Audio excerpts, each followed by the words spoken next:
Hey, we're here with Santino DeAngelo, Hello, everyone. whom we met through our New Voices project, 3 years ago, 4 years ago? When was that? Santino? 2014. 2014, right. Yes, Um, 3 years. And rather than my rattle off your credits, which are extremely impressive, why don't I give you the floor and you rattle off your extremely impressive credits? No, that's okay. I won the New York Musical Theater Festival in 2015 with my musical Foolery, which played at the Pearl on 42nd Street as a part of the New York Musical Theater Festival. And then I'm a master's candidate in playwriting right now at Columbia University. So I study under David Henry Wang and Lynn Nottage for playwriting, and then primarily Janine Tesori for musical theater. But most of my college education has been spent with Mr. John Weidman, who is Sondheim's frequent collaborator on Assassins and Pacific Overtures. So I spent the last 6 months working with John Weidman, recutting the book to Pacific Overtures that we just performed at Classic Stage Company this past 2 months. So, and writing new musicals, but mostly I feel like writing it's such a apprentice art. So I've really been spending a lot of time just trying to learn from the greats, and they let me hang out, so I love them. Wow. Yeah. Can you speak about your work on Pacific Overtures and Totally. specifically Yeah. what you brought to it, as well as what the goal was? So John and I met the beginning of the show opened in May of this year. John and I met last September, and he essentially sent me to the Lincoln Center Library to watch all of the existing versions of Pacific Overtures. And we talked about how we might cut the show down to a 90-minute show, because John Doyle, the director and the artistic director at Classic Stage Company, wanted to do the show without an intermission. He wanted it to be 90 minutes, he had a concept, and John Weidman was really, and Steve Sondheim was also really receptive to this idea of trying the show like this, but we weren't exactly sure how to do it. So most of what I did with John was really seeing how to truncate the show, and one of the biggest changes that we did was cutting Chrysanthemum Tea. And it's like a popular Sondheim song from the show. It's a wonderful song, but both Johns felt that the song in and of itself is not historically accurate to the actual history of Japan, when so much of the show truly is. And so we didn't really feel like we needed to wade into the fiction. And the other thing that it did was it forced us to have a second character to play the shogun, because in the song Chrysanthemum Tea, the shogun's mother kills him, which did not really happen, and then there's like a second shogun in the show. So in order to streamline the whole show, we just removed the song and let the shogun be there from the beginning.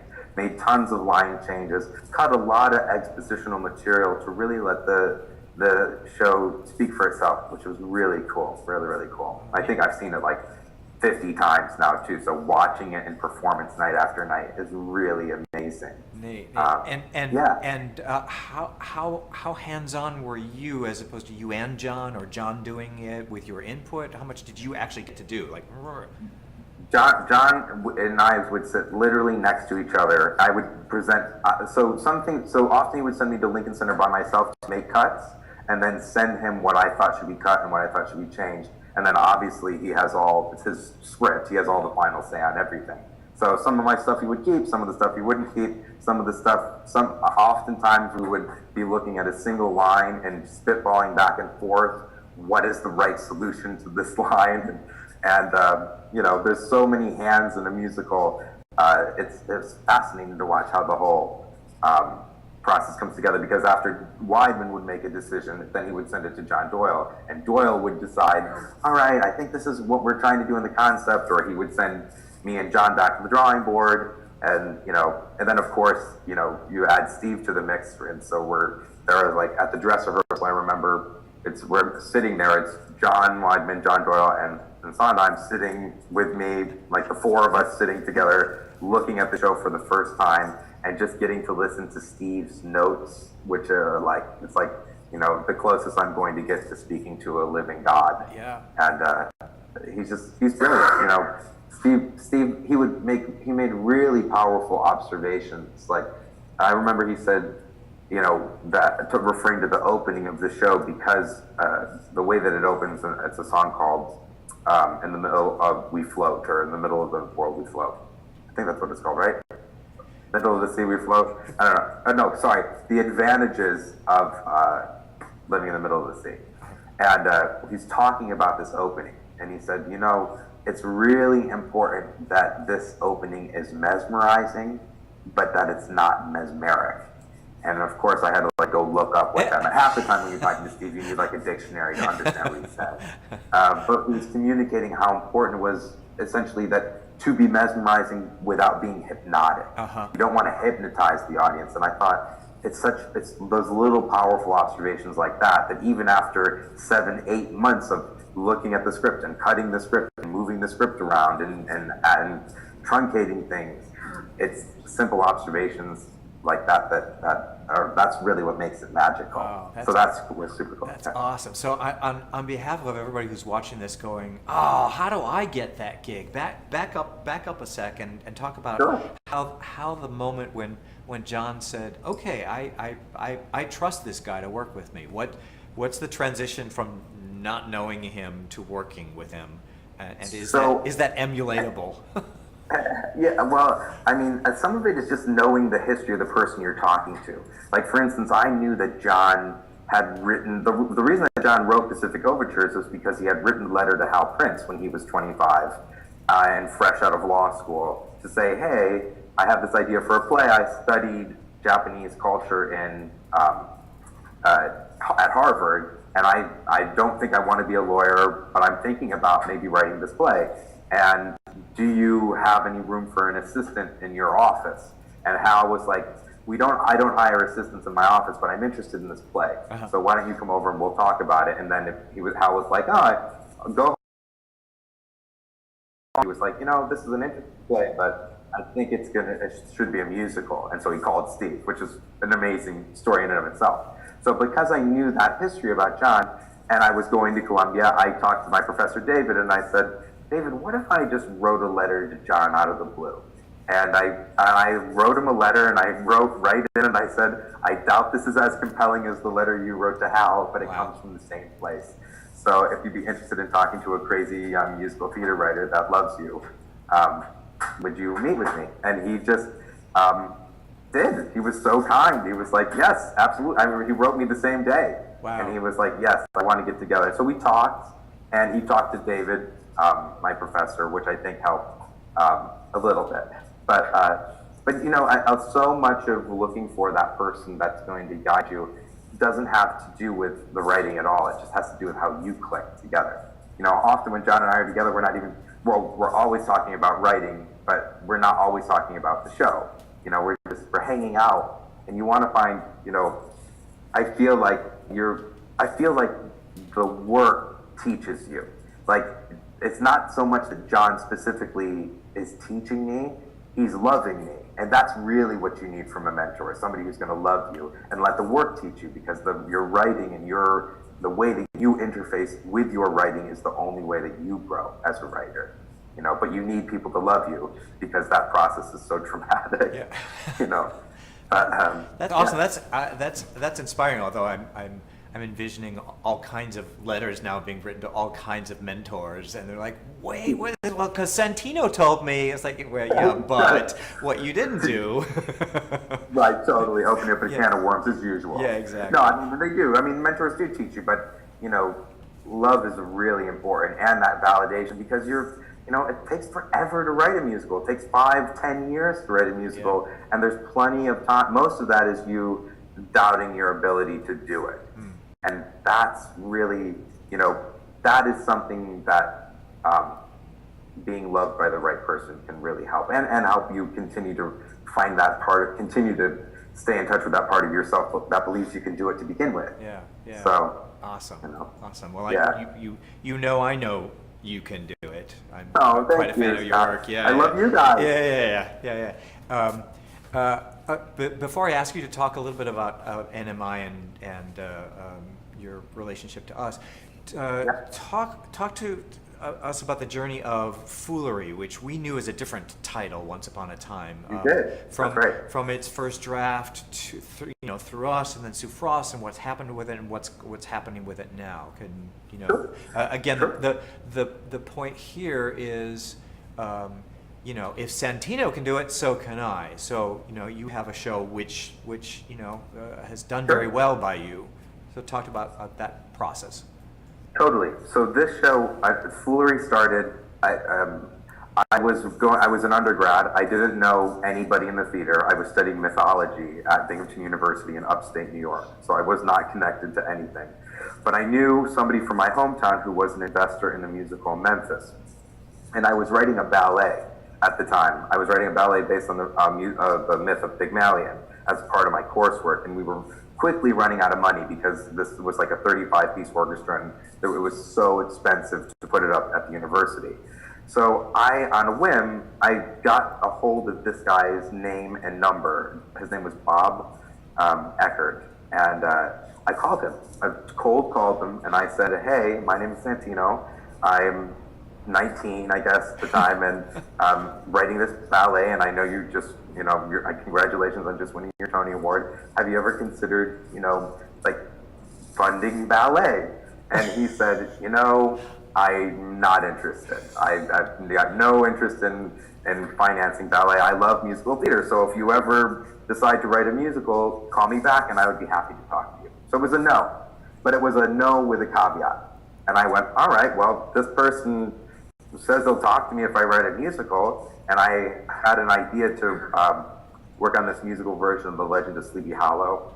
And 6 or 7 months went by, and I worked on it to a point where I felt like it was comfortable enough to share. And I called him back up, and I said, remember when you told me to call you back? Well, here we are, and I have this musical that I'd love for you to see. And so I sent it to him in Florida, and he liked it enough to have me come down, and we talked about it there. And we worked together for about 5 months on this musical version of The Legend of Sleepy Hollow. And about 5 months into it, we saw that the Signature Theater in Arlington, Virginia, put up their own version of The Legend of Sleepy Hollow that Hunter Foster wrote, and it flopped. And we stopped everything because Bob said, but the producers felt that there was no way that this project was really going to move forward in a meaningful sense, because there would be confusion to an existing project, particularly because that project didn't do well. And so we were like, all right, well, I'm here. I'm in Florida working on this show. What are we going to do? And he said, well, we've been working on heavy material. He asked me to go back. He said, why don't we write a comedy with something that is existing material? I'm sorry, hang on one second. Suspense is killing us. Sorry. Work on a project. I'm sorry, that's such a long story, but it's good to see how you go from a phone call that was a no to a show. Yeah. So he said, why don't we write a comedy that's based on existing source material? And I was like, well, I know comedies of Shakespeare really well because I was trained as a Shakespearean actor in my undergrad.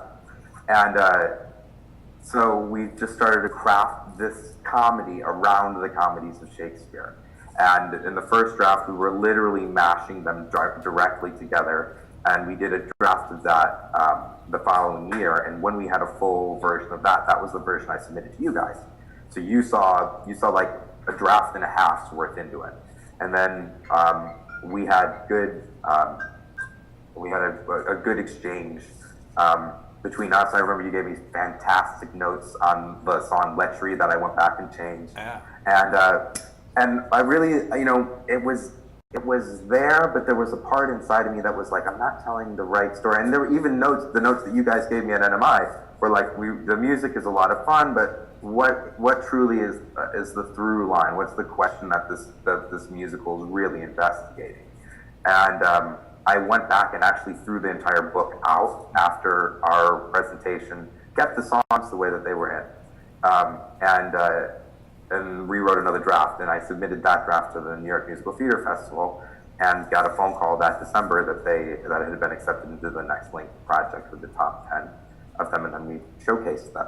And it was through that it was extremely stressful. We raised $100,000 to do it in New York, which is the other half of it that people don't always talk about with musical theater writing.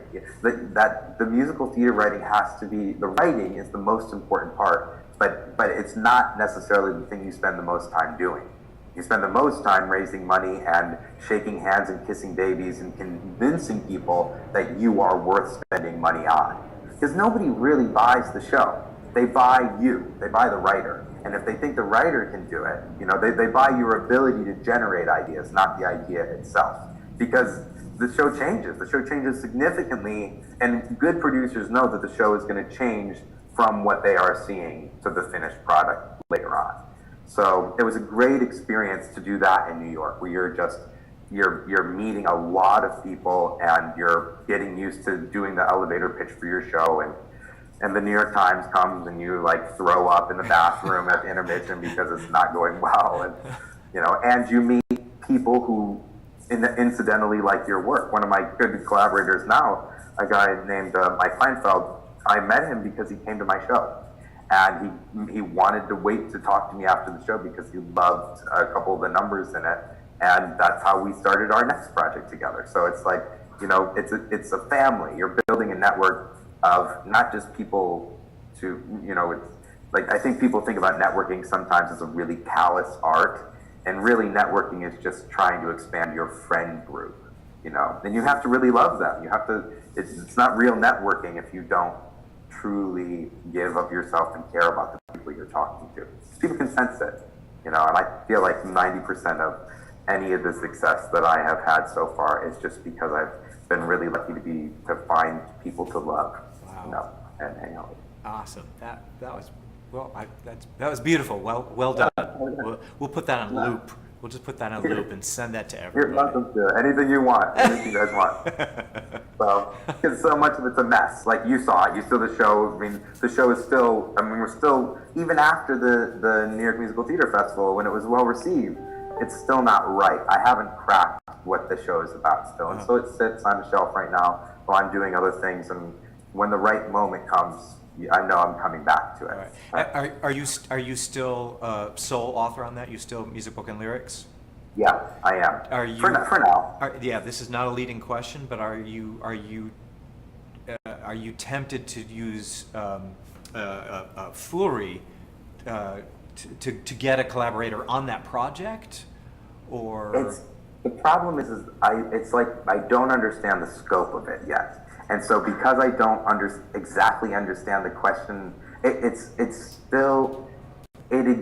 too personally in this moment because I don't understand what it is yet. I feel like the moment that I do understand what it is, then you never know. Then I go, oh, actually, because it's this, I know somebody that would be really helpful on it. But I don't even know the right person to help me on it yet. So, I just know there's a thread of truth in it that I have to follow until I find that moment. So you've now done shows with collaborators and without collaborators. Yes. What from your perspective? What's the difference? What's the pros and the cons?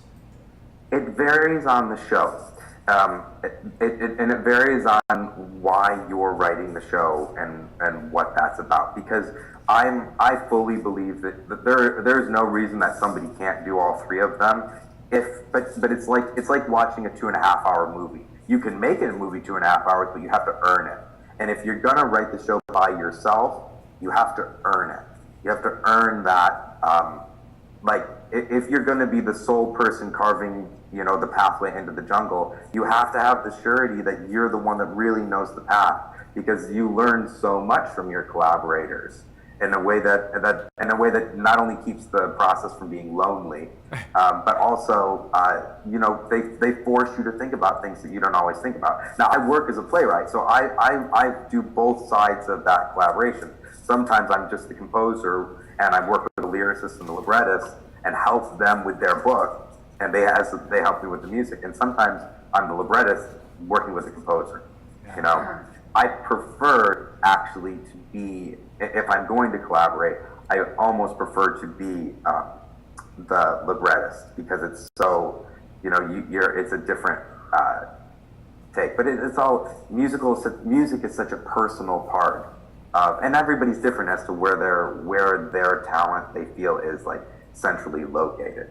But I try to work with as many crazy people as possible. See what happens. I've been busy, so yeah, certainly working for you. So I have just two last questions, and one sort of a fantasy kind of question. If let's say $100 million suddenly appears in your bank account, and Sure. it's, you can do whatever you want with it. What would you do with it? I don't mean personally, but Yeah, if to you realize. have to spend it on new musicals. How would you spend that? That's a good question. If I'm spending it on new musicals, like the development of new musicals you're- externally from me Yeah, necessarily. you're in charge of that fund. You can spend it on your stuff or your stuff on other people's, or you can do with that whatever you want. I think I think that I would probably take that money and create programs. I would create slots for workshop funding, because funding for workshops are so tricky because you don't always know the nature of the beast. Like you don't really know the quality of the musical that you have. But if I could, if I had $100 million, I would take, a good workshop costs somewhere between $60,000 to $80,000 to do it really well. To do a real workshop of the piece where people are there 9 to 5, Monday through Friday for several weeks working on your material.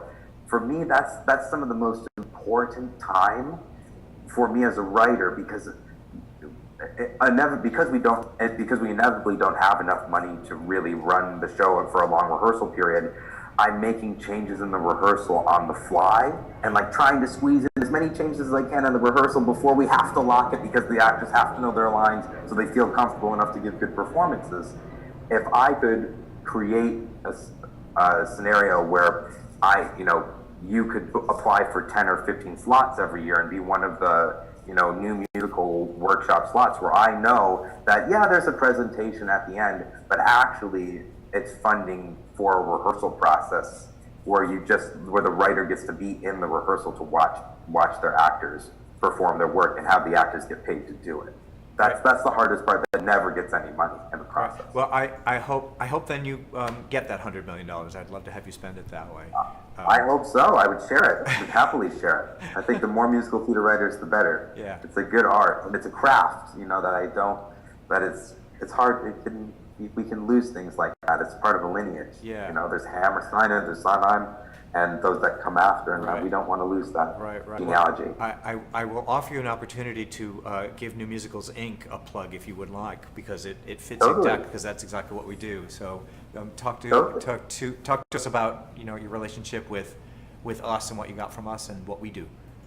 Yeah, I mean, I think New Musicals Inc. came into my life at a moment when I really needed it. I was a young writer looking for an opportunity for a young writer. And, because of the experience I had with new musicals, I really feel that it put the air underneath my wings to go on and win the New York Musical Theater Festival and work with Michelle Barron from Deaf West and Disney Theatricals. I got to meet wonderful people, but more importantly, I got you guys. You gave me a chance for my material to be seen by real industry professionals, and that changed the course of my career. So for that, I can't thank you enough. I mean, it's everything. Yeah, good. So my last final question: if you want to give some advice to writers who are now falling behind you or preceding you in life, some people that are starting off in their careers, what advice would you give to new writers of musicals?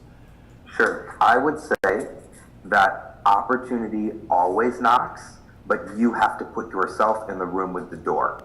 If you are looking for an opportunity, you cannot sit at home and just hope to God that your phone's going to ring. I guarantee you, if you go out of your house and spend time with the people that you want to spend time with, or as close to the people as your circle can get to the people that you want to spend time with, you will find that opportunities will start to fall into your lap. But you cannot do it from your house. The opportunity will knock, but you have to put yourself in the room with the door. Right. So that's what I think. So what does that look like to some of our shut-ins? Is that what specifically should they do? If you're in LA, then you should come to every event that NMI produces, because if you come to an NMI event, you are going to be in a room with other people that are doing what you're doing. And you're going to meet somebody in that room if you talk to people in that room. you will meet somebody who's doing something similar, or you go, actually, this person and I kind of get along. Maybe we should have coffee. Maybe we should figure out if this works. And sometimes it doesn't always work, and that's okay too. You could still be friends with people that you're, doing the same thing with. But you have to. What about those writers who are working with NMI but are not in LA? Well, maybe half of our writers are, long distance and in, electronic and teleconferencing. What's your advice to them? I would say go to the closest place that produces theater and start be a part of your theater community. Every community has theater in it, or if it doesn't, if you live in a really small town, you live near a town that does have a theater community. You make theater; that's your job. You have to go out and be a part with other theater makers. I grew up, my parents worked in community theater. My dad was an accompanist. I literally sat under his feet as he played like every Rodgers and Hammerstein musical. So I grew up with theater people that are true theater people. None of them are famous. They all had day jobs, but being with them and talking about storytelling with them and making stories with them, that gave me the tools to go on to continue to do what I'm doing today. So it's like, it's right there. You cannot wait. The worst thing you can do is go, oh, okay, I'm going to be this person soon. No, you are a writer right now. You're a writer this moment, and you have to go out and be that, or you'll never do it. No. Awesome, Santino. That's really great. I miss you. I hope you can spend more time in Los Angeles. You're just terrific. You're an inspiration. I hope I get to see you guys too soon. I'm hoping to be back. I'm there occasionally, so next time I'm in town, I'll hit you guys up and we can get together. Great. I would love that. Great, perfect. Thank you so much. No problem. Good luck with everything. Okay. Good luck to everyone. You too. All right, ciao. Bye.